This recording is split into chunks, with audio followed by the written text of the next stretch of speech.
Item ಯಾವುದೇ ಇರಲಿ try ಮಾಡಿ ಆಚಿ ಚಿಕನ್ ಮಸಾಲಾ. ಅಂತೆತ್ತ ಹೆಣ್ಣಲ್ಲ, ಮದುವೆ ಮಾಡ್ಕೊಳ್ಳೋದನ್ನೇ ಬಿಸ್ನೆಸ್ ಮಾಡ್ಕೊಂಡಿರೋ ಐನಾತಿ ಕಿಲಾಡಿ ಲೇಡಿ. ಒಂದಲ್ಲ ಎರಡಲ್ಲ, ಬರೋಬ್ಬರಿ 4 ಮ್ಯಾರೇಜ್ ಆಗಿರೋ ಆ ಶೋಕಿ ರಾಣಿಯ ಕತೆ ಒಂದು ಸಿನಿಮಾವನ್ನೇ ಮಾಡ್ಬೋದು. ಅಷ್ಟಕ್ಕೂ ಯಾರಪ್ಪ ಈ ಸುಂದ್ರಿ ಅಂತೀರಾ?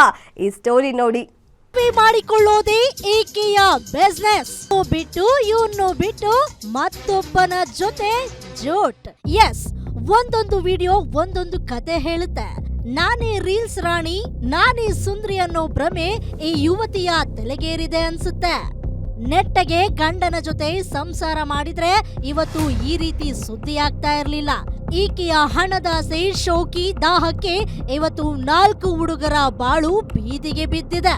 ಒಬ್ಬನ ಮೇಲೆ ಆಸೆ, ಮತ್ತೊಬ್ಬನ ಮೇಲೆ ಹಣದ ಮೋಹ, ಮತ್ತೊಬ್ಬನ ಮೇಲೆ ಶೋಕಿ. ಒಂದಲ್ಲ ಎರಡಲ್ಲ 4 ಮದುವೆಯಾಗಿರೋ ಐನಾತಿ ಯುವತಿಯ ಹೆಸರು ಭೂಮಿಕಾ. ಈ ಬಾರಿಯ ಭೂಮಿಕಾಳ ಮೋಸದ ಜಾಲಕ್ಕೆ ಬಲಿಯಾಗಿರೋದು ಮಂಡ್ಯ ಜಿಲ್ಲೆಯ ಕಿಕ್ಕೇರಿ ನಿವಾಸಿ ರಘು. ಈ ಅಮಾಯಕ ರಘು ಭೂಮಿಕಾಗೆ 3ನೇ ಗಂಡ. ಫೇಸ್ಬುಕ್ ನಲ್ಲಿ ಪರಿಚಯವಾದ ಈ ಡೌರಾಣಿ ಆಮೇಲೆ ಕಾಲು, ಮೆಸೇಜು ಅಂತ ಫುಲ್ ಕ್ಲೋಸ್ ಆಗಿದ್ಲು. ಇನ್ನು ಮೀನು ತಿನ್ನೋಕೆ ಬಾ ಅಂತ ರಘುನ ಕರೆದು ತನ್ನ ಮೋಹದ ಬಲಿಯಲ್ಲಿ ಬೀಳಿಸಿಕೊಂಡಿದ್ಲು. ನಂತರ ಮನೆಯವರನ್ನ ಒಪ್ಪಿಸಿ ರಘು ಮದುವೆ ಕೂಡ ಆಗಿದ್ದ. ಆದ್ರೆ ಈ ಸುಖ ಸಂಸಾರ 3ನೇ ತಿಂಗಳಿಗೆ ಅಂತ್ಯವಾಯಿತು. 3ನೇ ಗಂಡ ರಘುವನ್ನ ಬಿಟ್ಟು ಈಗ ಮತ್ತೊಬ್ಬ ಅಜಿತ್ ಎಂಬಾತನ ಜೊತೆ ಈಕೆ ಎಸ್ಕೇಪ್ ಆಗಿದ್ದಾಳೆ. ಅಷ್ಟಕ್ಕೂ ಈ ಅಜಿತ್ ಈಕೆಗೆ 4ನೇ ಗಂಡ ಅಂತೆ. ಆಮೇಲೆ ನನ್ ಪ್ರಶ್ನೆ ಅವಳು ನನ್ಕಿಂತ ಮುಂಚೆ ಇಬ್ರು ಮದ್ವೆ ಆಗಿದ್ದಾಳೆ. ಯೋಗಿ ಮತ್ತೆ ಚಂದನ್, ಐಕ್ನಳ್ಳಿ ಚಂದನ್ ಮದ್ವೆ ಆಗಿದ್ದಾಳೆ ಅಂತಾನೆ ಗೊತ್ತಿಲ್ಲ. ಆದ್ರೂ ಹೋಲಿ ಅಂದ್ಬಿಟ್ಟು ನಮ್ಮ ಮನೆಯವ್ರಿಗೂ ಗೊತ್ತಿದ್ರು ಅಣ್ಣ. ಎಲ್ಲ ಇದ್ ಮಾಡ್ಕೊಂಡು ನಮ್ಮ ಮನೆಯವರು ಮಗ್ಳ ತರ ನೋಡ್ಕೊಂಡು ಚೆನ್ನಾಗಿದ್ರು. ಇವಳು ಅವಾಗ ಜಗಳ ತೆಗೆಯೋದು, ಪ್ರತಿಯೊಂದು ಮಾಡೋಣ. ಪತ್ನಿ ಕೋಪ ಮಾಡ್ಕೊಂಡು ಮನೆ ಬಿಟ್ಟು ತವರು ಮನೆಗೆ ಹೋಗಿದ್ದಾಳೆ. ಕೋಪ ಕಡಿಮೆಯಾದ ನಂತರ ಬರ್ತಾಳೆ ಅಂತ ರಘು ಭೂಮಿಕಾಳಿಗೆ ಕಾಯ್ತಾ ಇದ್ದ. ಇದೇ ವೇಳೆ ಅದೊಂದು ಸ್ನೇಹಿತೆಯಿಂದ ಕರೆ ಬಂದಿತ್ತು. ನಿನ್ನ ಹೆಂಡತಿ ಮತ್ತೊಬ್ಬನ ಜೊತೆ ಇದ್ದಾಳೆ ಅಂತ.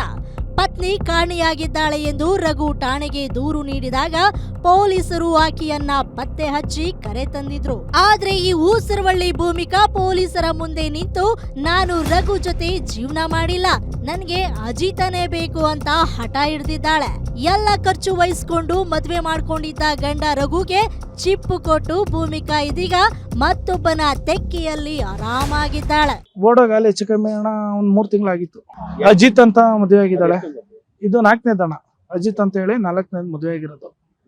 ಈಗ ಅವನು ಅವ್ರ ಅಮ್ಮಂಗೆಲ್ಲ ಹೇಳಿದಾಳೆ ಇವಳು. ಅಜಿತ್ ಅವ್ರ ಅಮ್ಮಂಗೆಲ್ಲ ಫೋನ್ ಮಾಡಿ ಹೇಳಿದಾಳೆ ಇವಳು, ನಮ್ಗೆ ಬಿಲ್ಡಿಂಗ್ ಬಾಡಿಗೆಗಳು ಬರ್ತಿದೆ, ನಾನು ಓದ್ತಾ ಇದ್ದೀನಿ MS ರಾಮಯ್ಯದಲ್ಲಿ, ನಾನು ಕಾಲೇಜ್ ಓದ್ತಾ ಇರೋದು ಅಂತ ಅವ್ರ ಅಮ್ಮನ ಹತ್ರನೇ ಎಲ್ಲ ಹೇಳಿದಾಳೆ. ಅವ್ರ ಅಮ್ಮನ ಅಜಿತ್ ಅವ್ರ ಅಮ್ಮನ ಹೇಳಕ್ ರೆಡಿ ಇದ್ದಾರೆ.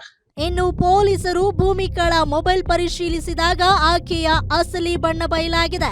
ಒಟ್ನಲ್ಲಿ ಈಕೆ ಕೇವಲ ಪ್ರೀತಿ ಮಾಡಲ್ಲ, ಮದುವೆಯನ್ನೇ ಬಂಡವಾಳ ಮಾಡಿಕೊಂಡು ಯುವಕರಿಗೆ ವಂಚಿಸ್ತಾ ಇದ್ದಾಳೆ ಅನ್ನೋದು ಈಗ ಸಾಬೀತಾಗಿದೆ. ಸೋಷಿಯಲ್ ಮೀಡಿಯಾದಲ್ಲಿ ಪರಿಚಯವಾಗೋ ಇಂತಹ ಐನಾತಿ ಲೇಡಿಗಳ ಬಗ್ಗೆ ಎಚ್ಚರವಿರಲಿ. Ajay Gowda, Crime Bureau, Guarantee news.